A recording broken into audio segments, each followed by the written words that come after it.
ابتدا میں کلام خدا کے، اور کلام خدا تھا۔ تین حصے جو اس آیت مقدسہ میں ہیں،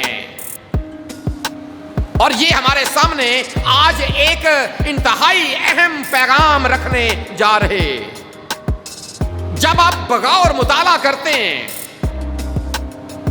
اناجیل کا، تو جو پہلی تینوں اناجیل ہیں ان کے بارے میں بائبل کے جو مفسرین ہیں ان کی یہ رائے ہے کہ وہ اناجیل متفقہ، یعنی ایسے انجیلی بیانات جو آپس میں بہت زیادہ ملتے جلتے ہیں، ان کی تعلیم یا ان میں موجود واقعات یا جو کچھ اس میں لکھا گیا ہے وہ کافی حد تک ایک دوسرے کے ساتھ ملتا جلتا، اور اس بنا پر پہلی تینوں انجیلوں کو، جن میں مقدس متی کی انجیل، مقدس مرکز کی انجیل اور مقدس لوکا کی انجیل شامل ہے، ان کے بارے میں یہ ہے کہ یہ آپس میں ملتی جلتی ہیں۔ ہاں، کچھ معاملات میں یا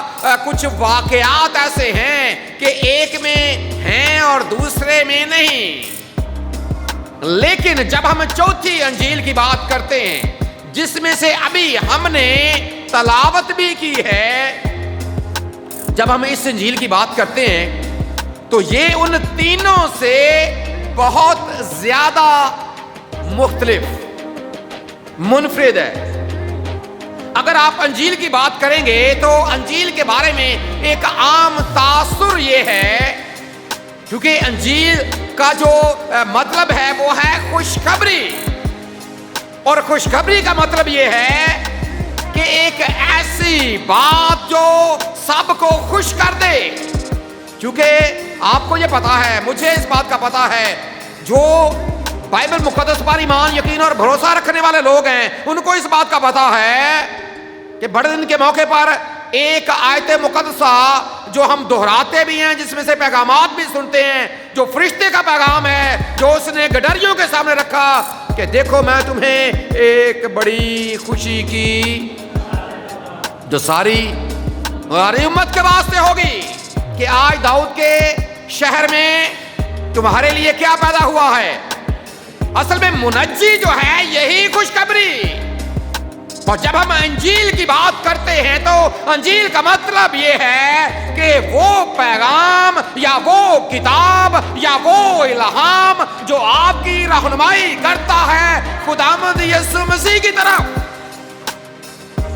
تو یہ انجیلی بیان جو مقدس یوحنا نے تحریر کیا، یہ تینوں سے اس لحاظ سے منفرد ہے کہ یہ اسی خوشخبری کو جس کا ذکر متی نے کیا، جس کا ذکر مرکز نے کیا، جس کا ذکر لوکا نے کیا، یہ اسی بیان کو یا اسی مرکزی شخصیت کو ایک بالکل الگ انداز کے ساتھ ہمارے سامنے پیش کرتا۔ اس کا لہجہ، اس کا انداز، اس کا انداز تحریر یہ دوسروں سے، تینوں سے بالکل مختلف۔ اس لیے مقدس یوحنا کی انجیل کے بارے میں کہا جاتا ہے کہ یہ باقی تینوں سے مختلف، اور اس کا جو ہمیں پتہ ہے، جب ہم اس کے آغاز ہی کرتے ہیں، پڑھنے کا جب آغاز کرتے ہیں تو پہلی آیت ہی سے ہمیں یہ پتہ چل جاتا ہے کہ اصل میں مقدس یوحنا ہمیں خداوند یسوع مسیح کی زندگی کے کون سے پہلو کو ہمارے سامنے رکھنے جا رہا ہے، وہ کون سی بات ہمارے سامنے رکھنے جا رہا ہے۔ چونکہ جب ہم اس بات کو کہتے ہیں یا اس بات کو اپنی زبان پر لے کر آتے ہیں کہ ابتدا میں کلام تھا، کلام خدا کے ساتھ تھا اور کلام ہی خدا تھا، تو پھر ہمیں اس بات کا پتہ ہے کہ اصل میں یہ آیت مقدسہ ایک شخصیت کو ہمارے سامنے رکھ رہی ہے۔ یہ آیت کیا ہے جی؟ ایک شخصیت کو ہمارے سامنے رکھ رہی ہے، اور اس کی زندگی کے ایک ایسے پہلو کو ہمارے سامنے رکھ رہی ہے جو ہمارے ایمان کا مرکزی نقطہ، اور اس کو سمجھنے کے لیے جو پہلا لفظ ہے اس کو سمجھنا بڑا ضروری ہے۔